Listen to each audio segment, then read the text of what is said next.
Now let's think about the equivalence of context-free grammar, a pushdown automaton. So we are implementing our context-free language with pushdown automaton. So regular languages are very restrictive, but for example, sometimes we are here. We have a language that is not regular. So it means that we cannot implement it with a finite state machine. We need state machine and a stack.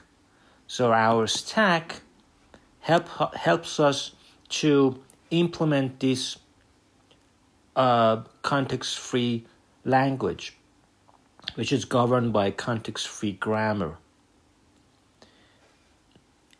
So I want to prove this theorem. So imagine we have an alphabet sigma, and A is just a subset of the things that can be generated. It's a language. So we say A is a context-free language if and only if there exists a non-deterministic push-down automaton that accepts this language A. So you run your push-down automaton, you run it, and then it accepts. If it accepts A, then it means that you have implemented that. So again, this is your context-free grammar, and this symbol is a start symbol, or a set of rules such as A given to is divided into B and C. So in computational linguistics, we always show like this, or any set of these rules is R. So R is a set of rules. And sigma is a set of terminals. For example, in computational linguistics, your terminals are those things that are part of speech and then your original word. And G, so we know by this theorem, we know that because we have a context-free grammar, we can always find this Chomsky normal form. Chomsky normal for everything is binary. For example, B is created to C and D, B is C and D, and then D. So everything is binary until it reaches the terminals. So at the end, these are the terminals. And so everything is binary, and it has an advantage and disadvantage. The disadvantage is that it becomes too long. Your graph becomes too long because it's binary. You cannot have something like this. You cannot have something like, it's not a normal form. So in order to have normal form, everything is binary like this, or it goes to a terminal and you start and it gives your. So let's start by saying that we want to construct it. We construct a non-deterministic push-down automaton that accepts the language of this grammar. And observe that your push-down automaton must have this following property, that your string is in your language if M accepts W. So let's construct it. So we start with the start. This is the start symbol in your stack. And one by one, you are giving, this is your tape. So the first input in your tape is A1. And the last things that happens after lots of iterations, lots of steps, finally you will see that your stack is empty. And all of your input in your input tape is done, they are implemented. And finally you reach this, it means the end of input. And this one, it means the stack is empty. So this is the empty. And so at any instance of time, you have something like this. There are some non-terminals, and then this happens. Then if you work on this, the next step of your push-down automaton, your I is increased. I increase until there is no A. All of these are vanished step by step until all it remains is all of your string. Your string is A1, A2, and something. So we start with the tape. The tape alphabet, as I said, is sigma, a sort of terminals of your grammar. And the stack alphabet is the set of alphabets. But note that here, for simplicity, I assume that we only have one state. So we have different, for example, if I receive A1, I come back to this state, but the stack is different. So this is the stack is different, and this is your input tape. So what is important is how this input tape is reduced. I mean, they are implemented, they have been processed, and how stack is changing. So the dynamics of the stack could be something like this. And then the height, it may come back to the original height. So this is the level of original height. So different dynamics, so it's non-deterministic. Different dynamics, the length of the stack sometimes increases, sometimes decreases, but it comes back to the original nothing space. So for example, as I said, we only have one state, so we start from state Q and we always reach state Q. We start from state Q and we reach state Q. We start from state Q, we reach state Q. What is important is your input. Your tape is coming, and first you have input A, and so your stack originally is, there is nothing here. And when you have A, when your stack is A, then it says that you should go to state Q again, but this time your stack is different. You pop A, you don't need A, but you push B and C. So it becomes B and C.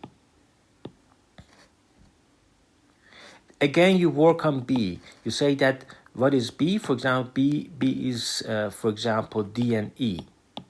Again, you say you don't need B, and it becomes, you pop B, and it becomes D and E. And C is from before. The bottom of the stack is C. And so, again, the top of the stack is D. And here is the top of the stack. A is, for example, is top of the stack. And if it is just this rule, you know how to work with this.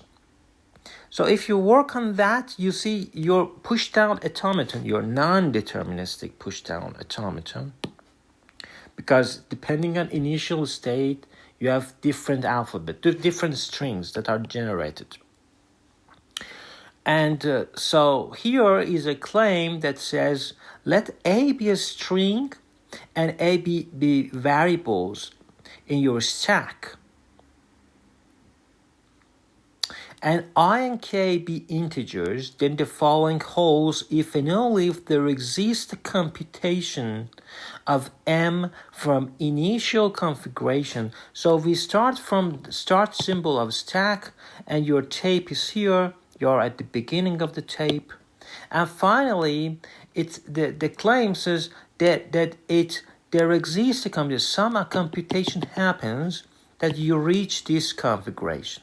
It means that you are at input AI of the tape, and your stack looks like this. Remember, this AK, K does not necessarily mean it should be equal to I, because there are different dynamics. And so the claim can be proved by induction. We start with this string and assume that the claim is true for string W, then we have to show that the claim is still true after applying a rule. To the leftmost variable, it means AK. This is the leftmost variable. So by induction, I just need to know what happens, what rule should we use to work on this. And that rule, instead of AK, I say substitute it with B and C. It means pop AK, pop this one, and push B and C. So C comes here, and then B comes here. So the top of the stack becomes B. and you go. So this is the if you know this inductive step, then everything can be done inductively, and you see all of these will be generated. Alan Turing has a very interesting quote. He said, you know, just something like this, you know, the first horizon, and the process shows you the future horizon. Then you know this future horizon, the future tells you some more steps. It's like your life, that you start from something local that you understand, then the world works and you go to another state. You have better intuition, you get mature, and then you have another set of things happens in your life. It's a sequence. So now we use the claim to prove that language of M is language of your pushdown automaton is the language generated by your grammar. They're the same thing. They are equivalent. We prove it. So this happens if and only if there exists a computation, as I said, M, from initial configuration to the final computation, and this means that your string is part of a language if and only if the automaton, this is your pushdown automaton, is accepting. You know, we have a final state in any pushdown stuff. When we reach that final state, it means that you're accepted. So, of course, in the language of DNA, we say something else, but all of them, it means it is accepted. And this theorem, we use this theorem to say that because we have a context-free grammar, we can always construct the Chomsky normal form. So Chomsky normal form, CNF of that, we can easily calculate that if we know that it's a context-free grammar. I've explained this in my playlist for context-free grammar. And so this theorem says that. And then we use this theorem to say, okay, because we know how to deal, I've just told you how to work with Chomsky normal form. Because we know how to deal with Chomsky normal form, everything is binary, and I proved that in the previous claims. Now you just can't say that these languages are equal, and the construction given above converts your grammar to a non-deterministic pushdown automaton M that has only one state. As you remember, I said everything we have only for simplicity one state. So for any kind of input, either A, B, C, or anything, you come to the same state. So we have only one state, but this is the dynamics of your stack that is changing. And of course, your input tape is getting consumed.